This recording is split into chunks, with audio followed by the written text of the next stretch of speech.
Muy buenos días a todos. En nombre del Colegio de Jalisco, quiero darles la más cordial bienvenida a este inicio de un ciclo de conferencias que vamos a tener sobre el federalismo en México.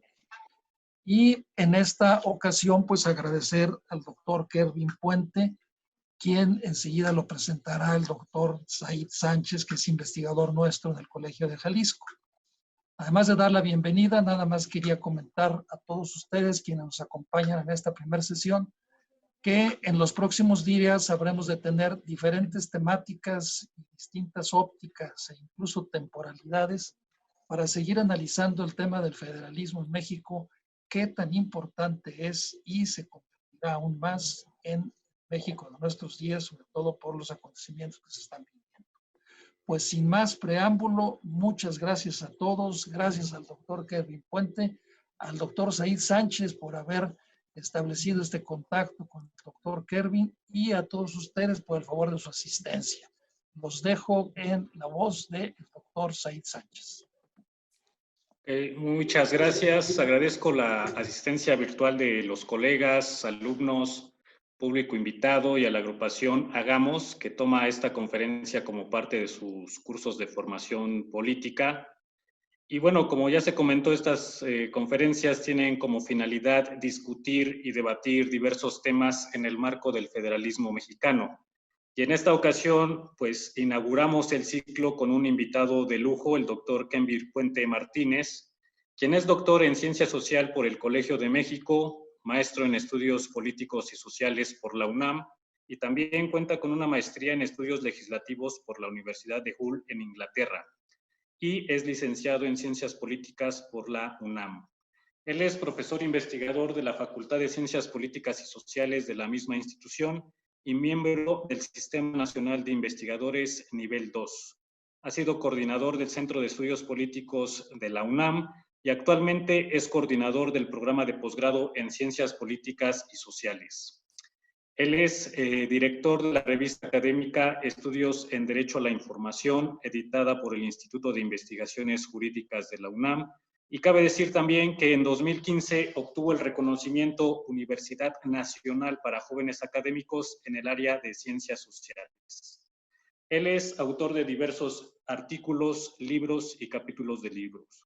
Sus principales líneas de investigación y docencia son los estudios legislativos, transparencia y rendición de cuentas, y el estado actual de la investigación en ciencias sociales. Para nosotros es un honor contar con su presencia y hoy nos presenta una conferencia relacionada con los congresos locales en el marco del federalismo. Y bueno, sin más, le cedo la palabra al doctor Puente. Muchas gracias. Gracias a Javier por la posibilidad de dar una charla este día y a Said por haberme invitado a participar en este seminario. Gracias a ambos, pero sobre todo, bueno, gracias a todos ustedes que están conectados y al personal académico, a las y los estudiantes del colegio y, bueno, a todo el público interesado en este tema. Me han pedido que para esta ocasión, en el marco del seminario que trata temas sobre federalismo, hable sobre, pues, mi principal línea de investigación, que es el poder legislativo, y sobre ello hacer algunas compartirles alguna información, algunos hallazgos de las reflexiones a las que hemos llegado a partir de nuestros análisis. Sí, me voy a permitir compartir pantalla para que puedan seguirme no sé si ahí lo ven. ¿Sí ven la presentación? ¿Sí? Sí, Okay. Ahí está bien. Perfecto. Entonces, me voy a permitir seguir con esta presentación para que me sigan en mi argumento. De cualquier forma, estos datos yo después se los haré llegar al doctor Said Sánchez. Algunos de ellos todavía están en trabajo, están en análisis, pues están siendo corroborados, verificados, pero bueno, los iremos compartiendo los que tenga hasta ahora y les agradecería cualquier observación, cualquier crítica, siempre es bienvenida para el proceso de investigación. Primero, lo que nos preguntamos por lo regular cuando hablamos de los congresos o de las legislaturas es, pues realmente cuánto importan, si realmente son importantes. Porque, pues bueno, ya es un clásico citar a Lord Bryce, que en 1920, hace exactamente 100 años, cuando escribió su libro Modern Democracies, decía que pues cada vez eran menos importantes las legislaturas, los congresos, los parlamentos. De hecho, el capítulo que le dedica a los parlamentos cuando analiza las democracias contemporáneas de hace un siglo, dice, bueno, este capítulo más bien lo voy a intitular El declive de los parlamentos, ¿no? Es decir, para explicar por qué ya son tan poco relevantes. Y él dice en pocas palabras que son poco relevantes por dos razones. Insisto, hace 100 años.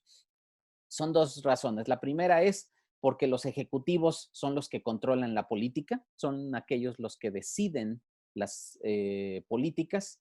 Y en segundo, porque cada vez el contexto hace más difícil que un órgano representativo pueda tener legitimidad. Es decir, carecen de popularidad, no es una institución que sea apreciada por el público y eso hace que a veces las decisiones más complicadas prefieran no tomarlas y cederlas al ejecutivo. Entonces, lo paradójico es que a pesar de que eso lo estableció, ya lo venía señalando Lord Bryce hace 100 años, lo que hemos visto a lo largo de este siglo es que en lugar de ir desapareciendo las legislaturas, más bien se han ido creando nuevas. Y de hecho, con la consolidación de los estados democráticos, que no necesariamente serían la mayoría del mundo, lo que se ha establecido en todos ellos es un órgano representativo con la posibilidad de tomar decisiones colectivas. Entonces, más que su desaparición, lo que ahora vemos es que se ha convertido en una institución fundamental de los estados contemporáneos. ¿Por qué entonces es una institución fundamental o una organización dentro del estado contemporáneo? Pues dice Philip Norton que las legislaturas son instituciones creadas constitucionalmente para dar consentimiento a las decisiones públicas que por tal virtud serán obligatorias en una sociedad determinada. ¿Por qué dice él que dar consentimiento? Pues porque comúnmente se confunde que las legislaturas o los parlamentos están eh, creados para hacer leyes, por ejemplo, o que las legislaturas o los parlamentos definen la política, cuando muchas veces no es así, o de hecho en la mayoría de las veces lo que hacen es sancionar leyes, pero a veces quienes realmente hacen las leyes son aquellos que se encargan de su aplicación o de su instrumentación y que realmente solo pasan por un procedimiento legislativo para su perfeccionamiento, para su análisis, para ver los impactos de las mismas, pero en muchas ocasiones las leyes más importantes no se definen desde el corazón del Parlamento, lo cual pues resulta algo paradójico porque pues, el propio nombre de legislatura nos refiere a esa función fundamental de los poderes legislativos que es el de hacer leyes.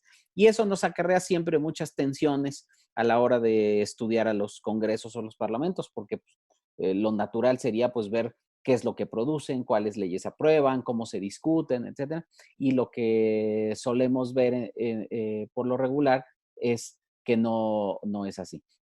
Entonces, hay otros conceptos que ahí vienen, pero bueno, en general se reconoce que son órganos relevantes y que juegan un papel importante en el cambio político. Sin embargo, no necesariamente este papel que juegan es positivo en términos de la transformación o de la capacidad transformadora que tienen las legislaturas. Por ejemplo, Huntington en los años 70, cuando hablaba de las sociedades en cambio y del nuevo orden político, señalaba que los parlamentos eran por lo regular cuerpos conservadores que representan de manera desproporcionada los intereses de los privilegiados y se resisten a demandas de cambio político y social, y suelen estar sometidos a intereses de grupos que movilizan sus recursos para controlar el proceso político. Por su parte, Norton y Olson, David Olson, señalan que son cuerpos representativos que tienen legitimidad y que impulsan las más importantes transformaciones del régimen y logran adaptarse a las nuevas condiciones políticas en democracia. Esto es paradójico. Robert Pakenham, un sociólogo norteamericano en los años 60, cuando estudió el Congreso brasileño, lo que se preguntaba a él es ¿por qué en los tiempos de la dictadura, por qué cuando había una junta militar en aquel país, era necesario tener un Congreso? Es decir, ¿qué hacía necesario tener un Congreso si las decisiones las tomaba una junta?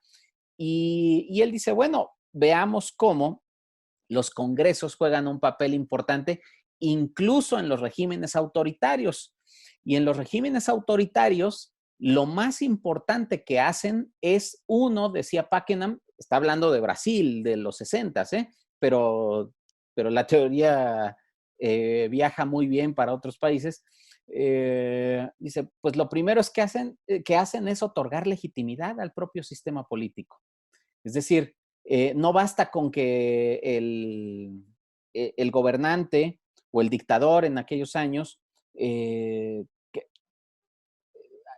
decida algo o tome una decisión o emita un decreto. Por lo regular requiere de un sello de aprobación por parte del legislativo que le dé esa legitimidad a esa decisión que esta persona ya ha tomado. Y otras funciones que desempeñaba el Congreso brasilero, como el reclutamiento de nuevos liderazgos y de formación de la nueva clase política. Son algunas de las funciones que él encontró, no las únicas, no es un listado exhaustivo, pero son las que encontró o identificó en aquellos años y que en adelante nos hace ver que, pues sí, las legislaturas desempeñan muchas más funciones más allá de las que tradicionalmente se les atribuye. ¿Y cuál es la que tradicionalmente se les atribuye? Pues la de crear leyes, ¿no? Por eso es que cuando se analiza el desempeño de los congresos en el mundo, hay quienes, como yo, luchamos permanentemente por decir, ojo, es mucho más difícil la evaluación del desempeño parlamentario de aquello que simplemente mide la creación de leyes, porque pues no todos los parlamentos están dedicados a hacer leyes. Incluso parlamentos tan importantes como el Parlamento británico o el Parlamento español, pues en su agenda legislativa hay 2, 3 proyectos o 4 proyectos al año de cuestiones legislativas. El resto del tiempo, la principal actividad parlamentaria que desempeña pues, es la de control. Esto en un régimen parlamentario. Y en un régimen presidencial, igualmente, la principal función que desempeñan es la de control y solo en algunos países sí es una actividad legislativa. Ahora,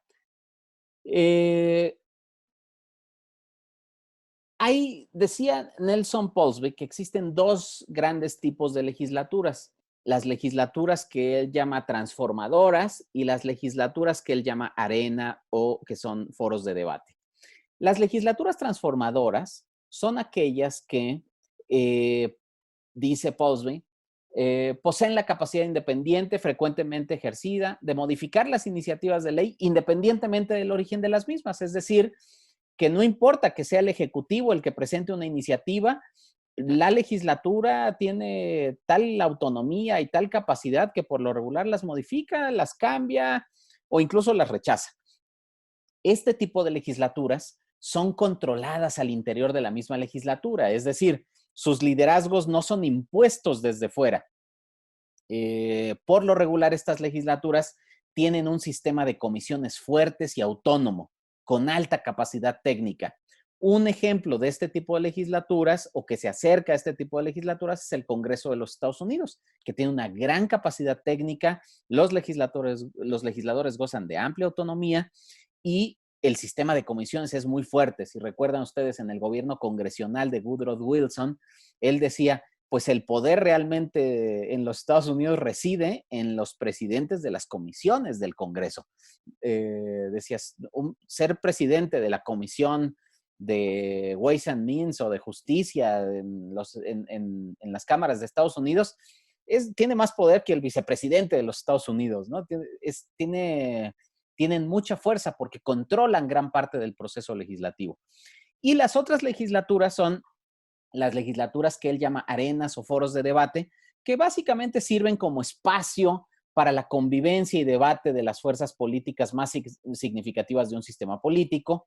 Es decir, son controladas al exterior por los liderazgos partidarios, por lo regular los liderazgos parlamentarios son impuestos desde fuera, no son ese liderazgo no nace desde dentro de la legislatura, sino que se impone desde fuera, ya sea por el dirigente partidista o por el líder político o el jefe político del partido, etc.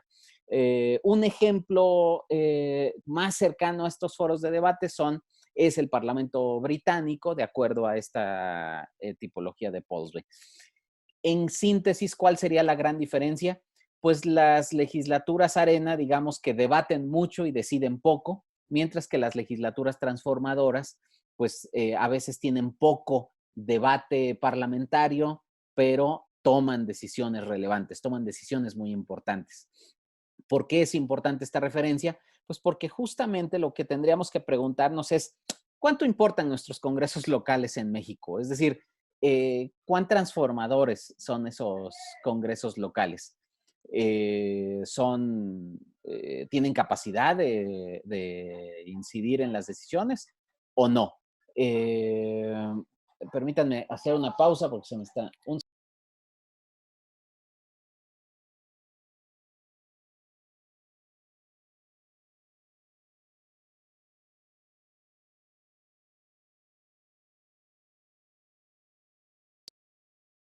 Perdón, ya. Entonces, les decía que habría que preguntarnos qué tan transformadoras son nuestras legislaturas locales o qué tan foros de debate o arena son estos congresos. Es decir, son foros que sirven más bien para la convivencia, el debate de los partidos políticos, sirven como una válvula de escape para las distintas expresiones políticas, pero al final no se decide nada ahí, las decisiones las toma el Ejecutivo, o más bien son legislaturas transformadoras que tienen gran capacidad de decisión y tienen la posibilidad de decirle no a sus gobernadores, por ejemplo. En Estados Unidos, por decir algo, por decir un ejemplo, donde hay un modelo que se reproduce, un sistema presidencial que se reproduce a nivel local, las legislaturas locales tienen un gran peso político, pero de ninguna manera es el peso que tiene la Cámara de Representantes de los Estados Unidos o el Senado de los Estados Unidos. Es decir, sí tienen fuerza, pero mucho menos a el equivalente que tendría a nivel federal el Congreso. Y a nivel local, algo que hace fuerte también a las legislaturas en los Estados Unidos es el bicameralismo, en donde dos cámaras permiten la discusión de los asuntos o de los proyectos en dos distintas arenas. Y eso hace que para un gobernador pues tenga que negociar en distintos foros simultáneamente cualquier propuesta de cambio que quiera hacer al statu quo. Voy a saltar esto. Entonces, ¿qué sucede con los congresos locales de México? ¿Son poco transformadores? Hay una noción que muchos tenemos y que yo comparto en gran medida, es que son actores marginales del sistema político local, es decir, la legislatura es un actor marginal o es un actor central del sistema político local. ¿Cuánta capacidad tienen los propios congresos para influir o determinar las políticas? ¿Tienen influencia en la política presupuestal o en el control del Ejecutivo? ¿O cuánto han avanzado en adquirir esta propia capacidad? Son algunas de las preguntas que nos hacemos y ahora lo que les estoy compartiendo son algunos hallazgos preliminares de una investigación que se encuentra en curso, que estamos terminando ya en la UNAM. Es un libro que esperamos que se publique el próximo año, en donde estamos básicamente comparando qué había pasado con los congresos locales antes de 2018 y qué está pasando ahora con los congresos locales después de 2018, en lo que tenemos una nueva experiencia de gobiernos divididos a nivel local, pero también en donde tenemos un nuevo arreglo de correlación en las fuerzas políticas a nivel nacional.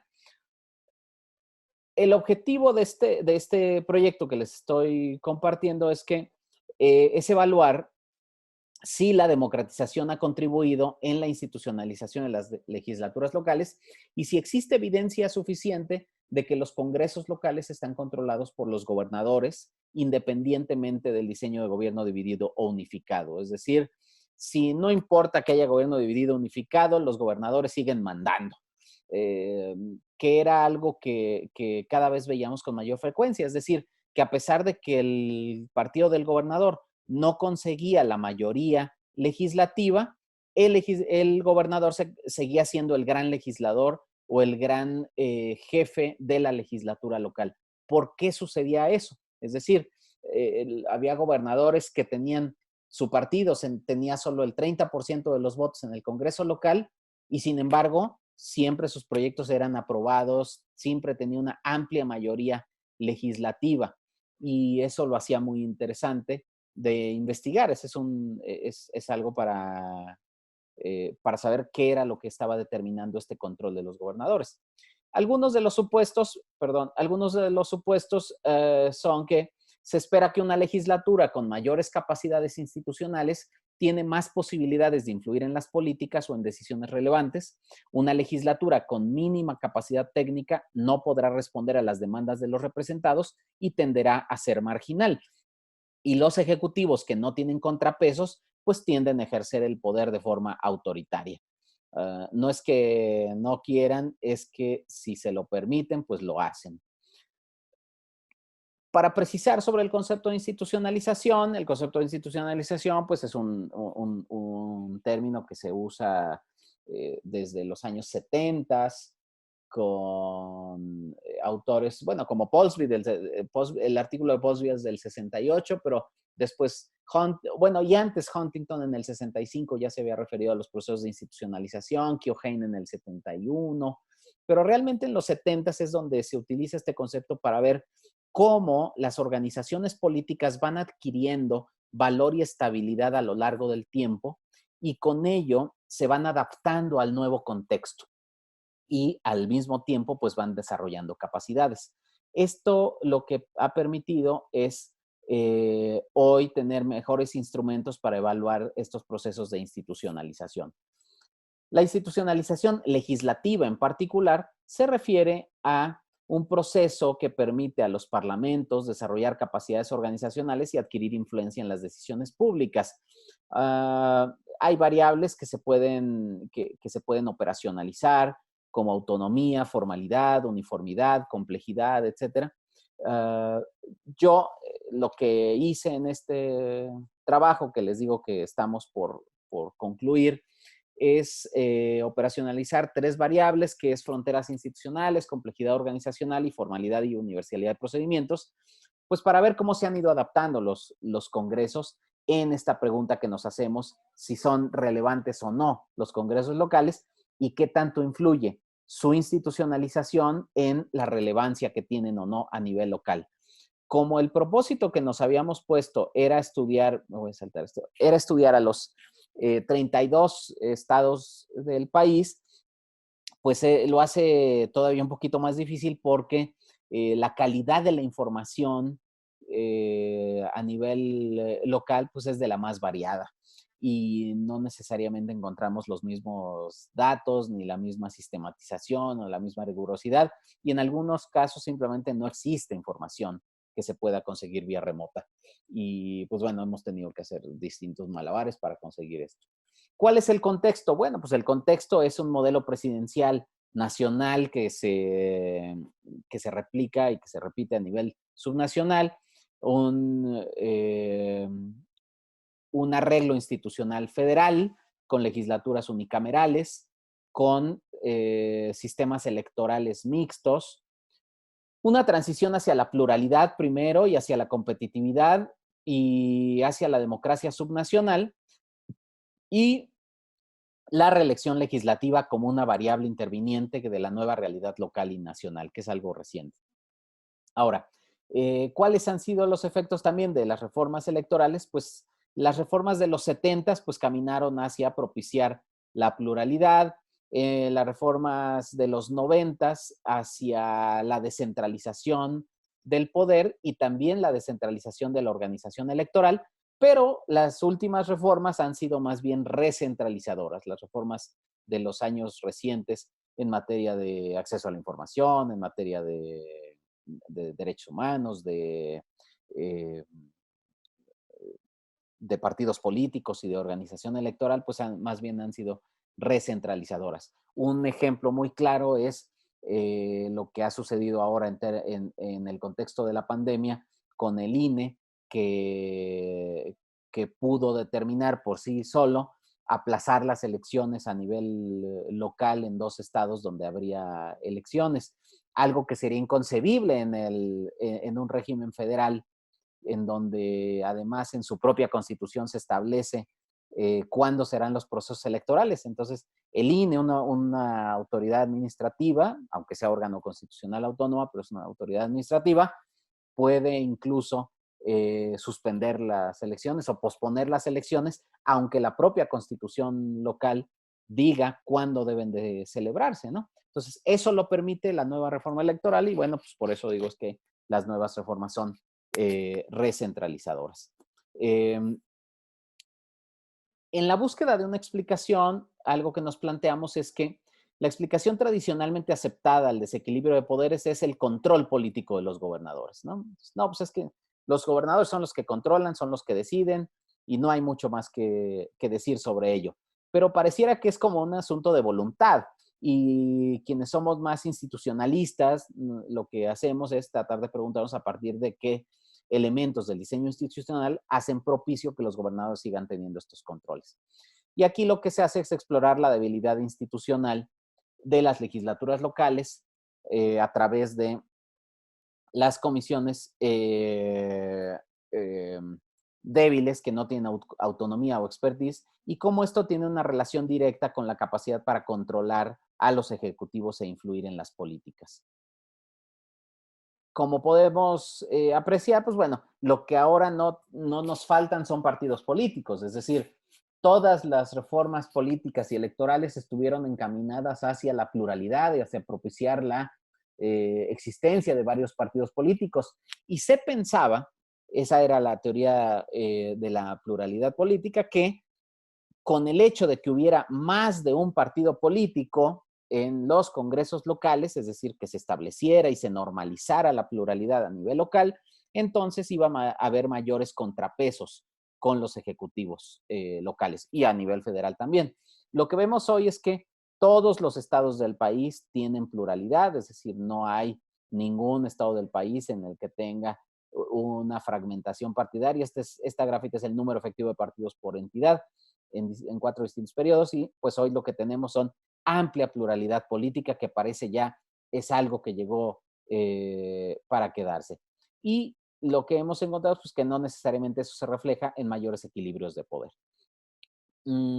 Una de las primeras mediciones que hicimos fue la capacidad presupuestaria de la Cámara de Diputados, algo que también ya ha trabajado el doctor Said Sánchez. Perdón porque algunas gráficas estén en inglés, lo que pasa es que algunos hallazgos los presenté en una conferencia en el extranjero y ya no me dio tiempo de traducir todo, pero básicamente es lo que les estoy platicando. Se utilizó el modelo de Wiener y a partir de ahí se midió la importancia que han tenido los congresos en la política presupuestaria, es decir, cuánto influyen los congresos locales en los congresos. como ven en esta gráfica, este es un ejemplo de una legislatura local en un régimen de partido único, es decir, donde nada más había diputados de un solo partido político en el Congreso local. Y este, por ejemplo, es el Estado de México entre 1929 y 1975. En esos años, un segundo, perdón.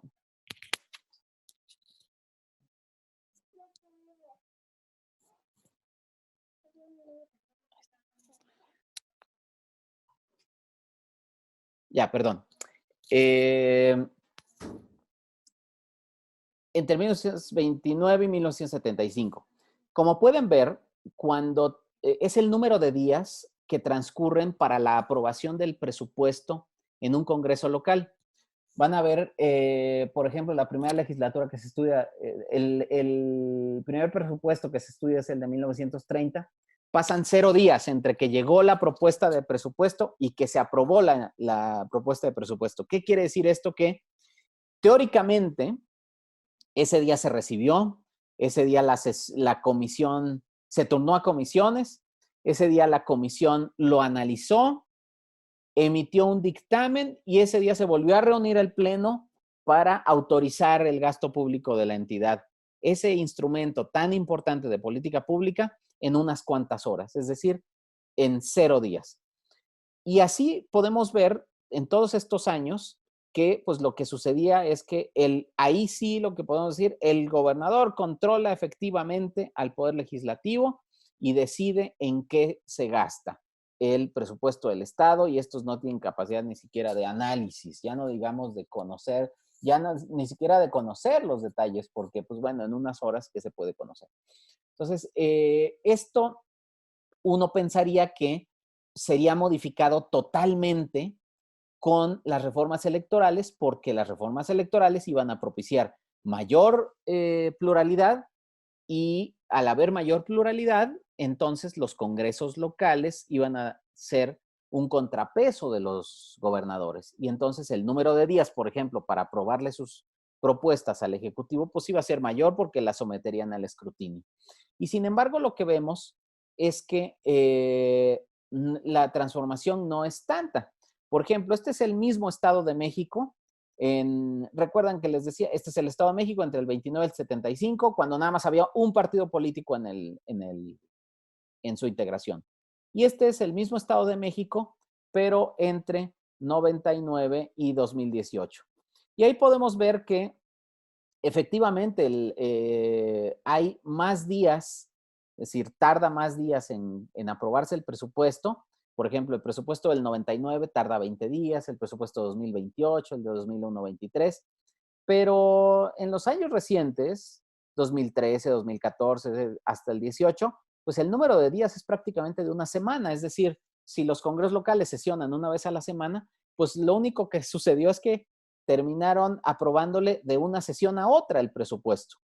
Cuando, por ejemplo, la diapositiva anterior yo les quería pasar esto, cuando, por ejemplo, la OCDE señala que el gobierno debería someter su proyecto de presupuesto anual al Parlamento 2 a 4 meses antes del nuevo ejercicio fiscal, y el Parlamento debería permitírsele un periodo de 2 a 4 meses para sus exámenes, debates, proponer políticas presupuestarias alternativas, previo a la adopción y promulgación del presupuesto. En Estados Unidos, por ejemplo, el plazo para la aprobación del presupuesto es de 8 meses, y lo que nosotros vemos aquí en los congresos locales, pues es que es muy poco el tiempo. Por ejemplo, en el Estado de México, en estos años últimos, pues una semana prácticamente, de una sesión a otra.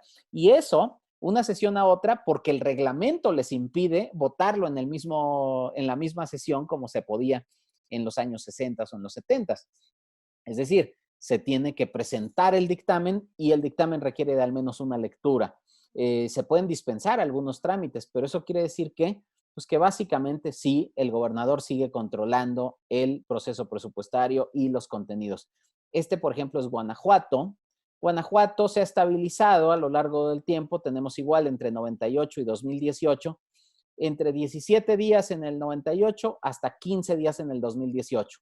Un rango de 2 semanas. Es decir, 2 sesiones del Congreso del Estado para aprobar un instrumento de política tan importante como el presupuesto. Bueno, y otras entidades, ¿no? Por ejemplo, aquí vienen todas las entidades. El número de días que pasan entre que se presenta y que se aprueba. Esto es al menos de los 2 presupuestos más recientes, del presupuesto 2018 y del presupuesto 2019. ¿Cuáles fueron, cuántos días tardaron, no?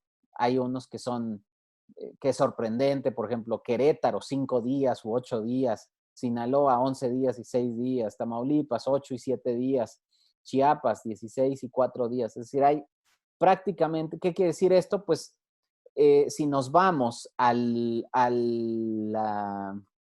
referencia que teníamos de Paulsby, de qué transformadoras son las legislaturas, pues podríamos decir, al menos en esta materia se ve que puede ser que debatan mucho, pero evidentemente deciden poco. Es decir, en materia presupuestal, su capacidad es escasa. Eso no quiere decir que con este solo indicador ya podamos decir, no, sí influyen mucho y si se tardan mucho, entonces es que influyen mucho. No, es un proxy, pero nos ayuda a entender cuánta capacidad van a tener para influir en este tipo de decisiones. Si se utiliza el índice completo de Joaquín Wiener, pues lo que nos dice es que pues este es el índice que les presenté al principio con una fórmula. Pues básicamente lo que medido en 2018, lo que nos dice es que, pues sí, los congresos no son muy fuertes. Por ejemplo, si esta misma medición la hiciéramos para el Congreso de Estados Unidos, el Congreso de Estados Unidos estaría por 9, por ejemplo, 9, 9.5, ¿no? Pues aquí todos están abajo. Voy a saltar esto. Otra función, por ejemplo, de control son las designaciones o sanciones de funcionarios de los gobiernos.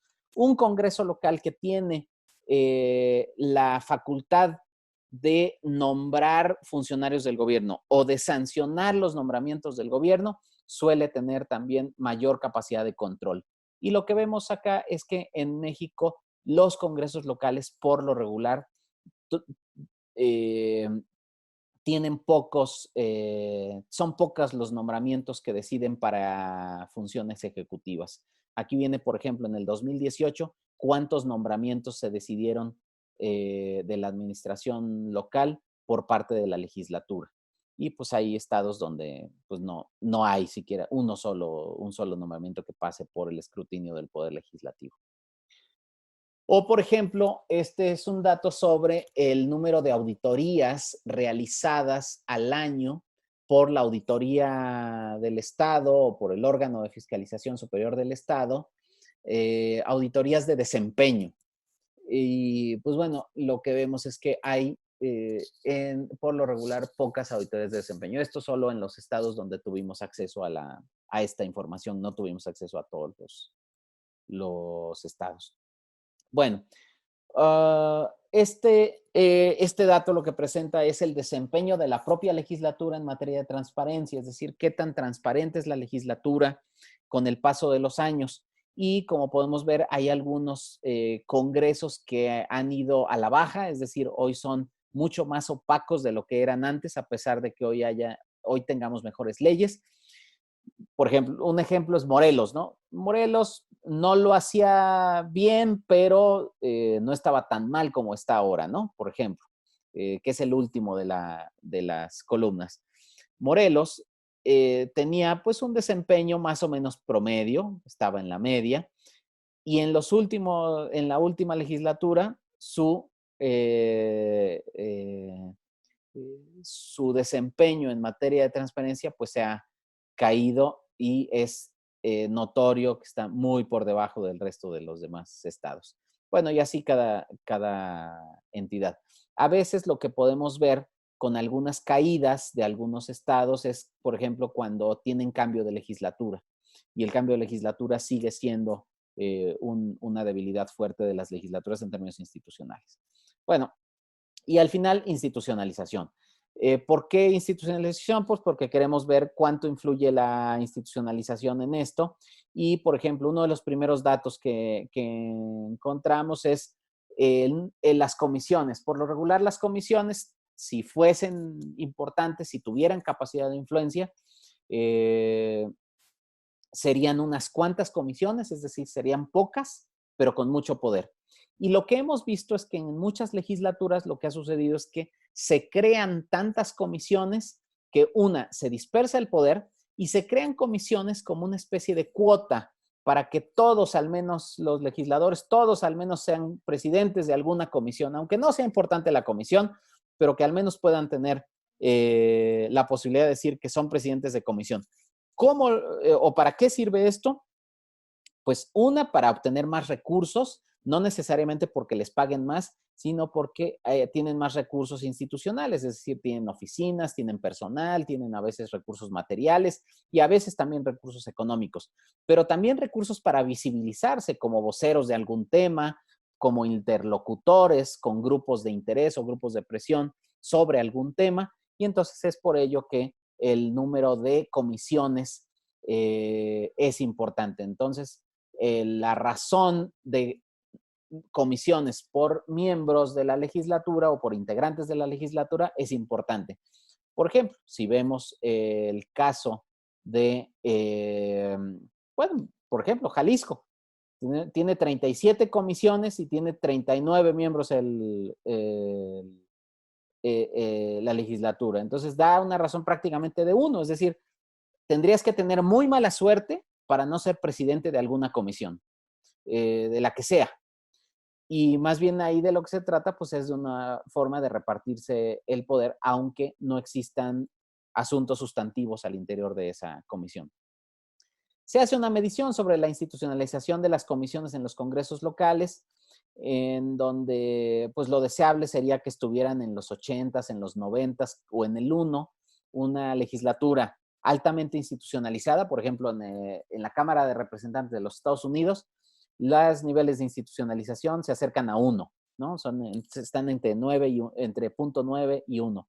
Aquí lo que podemos ver pues, es que están la mayoría por debajo de la mitad siquiera. O la permanencia de las comisiones en los congresos locales. Esa es otra. Y bueno, me voy a saltar algunos datos, pero por ejemplo, en esto de la permanencia, un muy mal ejemplo es Baja California o Tlaxcala, en donde pues las comisiones siempre empiezan de cero. Se reorganiza todo el sistema de comisiones cada inicio de legislatura. Y pues eso hace mucho más débil a la institución porque le impide darle continuidad a los trabajos legislativos que se interrumpen con la renovación de la legislatura misma. O la simetría, por ejemplo, este es un dato importante. La simetría burocrática lo que mide es evalúa el diseño institucional del sistema de comisiones con respecto a la estructura administrativa del gobierno estatal para verificar si de esa forma no se traslapan las funciones y entonces se disperse la capacidad de control del propio Poder Legislativo. Un ejemplo, si hay una Secretaría de Desarrollo Social o de Bienestar en el Estado, tendría que haber una comisión legislativa sobre esos temas. Si hay 2 o 3 comisiones sobre los temas de la Secretaría de Bienestar o de Desarrollo Social, entonces la capacidad de las propias legislaturas es mínima porque se diluye el poder entre las comisiones y eso hace un sistema de comisiones débil, poco institucionalizado. Este análisis se hace con cada uno de los estados, con la estructura estatal y con el sistema de comisiones del Congreso. De tal forma que a mayor simetría burocrática, mayor capacidad de control de la legislatura hacia el Ejecutivo. Y a menor índice de simetría burocrática, pues menos, o sea, más fragmentado y más difusas las funciones y entonces se empalman los propios asuntos. O la experiencia, por ejemplo, de quien preside. Una de las cosas que se evalúan o que estamos evaluando es la experiencia de quienes presiden comisiones, que estén vinculados previamente a los temas que están presidiendo comisión. Y entonces ahí vemos que pues a alguien le dicen, oye, pues te tocó la Comisión de Cultura.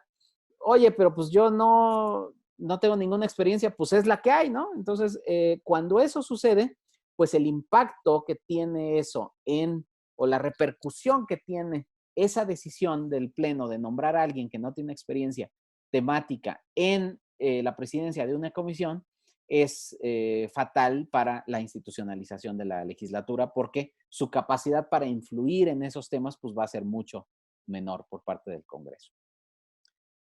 Bueno, este es el presupuesto estatal para la legislatura. Y pues bueno, para terminar, los congresos son, en teoría, actores fundamentales de un régimen político. ¿Y por qué destacamos que en teoría? Pues porque eso tiene que comprobarse empíricamente. Es decir, no podemos decir que solo porque lo dice la Constitución son importantes. No, pues a veces, aunque lo diga la Constitución antes decía que México era una democracia y pues no lo era.